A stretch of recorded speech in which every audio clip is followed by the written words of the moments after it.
Fabien Roussel, une montée en puissance qui ne passe pas inaperçue. Fabien Roussel était donc l'invité d'Apolline de Malherbe ce mardi 6 mai 2025 sur BMF TV.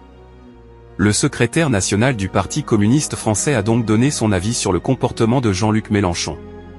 Fabien Roussel a tenté de botter en touche face aux questions sur le scandale autour de Jean-Luc Mélenchon dans son face-à-face en début de semaine sur l'antenne de BFM TV, quelques heures avant la venue de Manuel Bompard. L'homme politique a ainsi critiqué le fonctionnement du parti de gauche. « J'ai cru comprendre que les comportements de la direction de la France Insoumise se rapprochaient des comportements d'une secte sous l'emprise d'un couple, celui de Jean-Luc Mélenchon et de sa compagne Sophia Chikirou », a-t-il déclaré au micro d'Apolline de Malherbe dans l'émission Face à Face sur BFM TV, ce mardi 6 mai 2025, ajoutant que cela n'était pas joli à voir.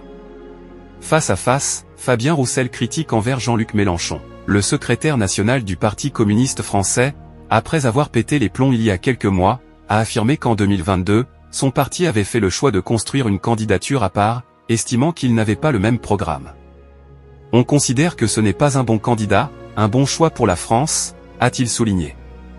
Par ailleurs, il a expliqué espérer une candidature de gauche en 2027 au second tour de l'élection présidentielle. Je fais confiance à la démocratie, aux électeurs, aux électrices, aux Français, à ceux qui votent, justement, pour avoir la lucidité de faire en sorte que, au second tour de l'élection présidentielle, il y ait un candidat d'une gauche sincère, démocratique, républicaine, laïque, qui portera enfin les espoirs d'un vrai changement, a-t-il conclu.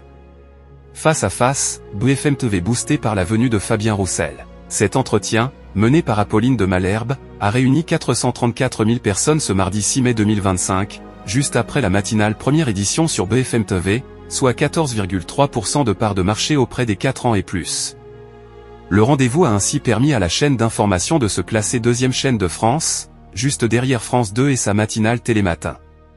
La veille, Sébastien Chenu était l'invité du face-à-face. L'entretien avait alors réuni 309 000 personnes en moyenne entre 8h33 et 8h53, soit 10,2% de part de marché auprès de l'ensemble du public. BFM TV s'était alors classée 4e chaîne nationale.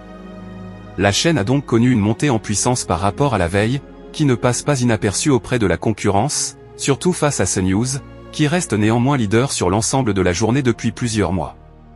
Le face-à-face est à retrouver du lundi au vendredi à 8h33 sur BFM TV.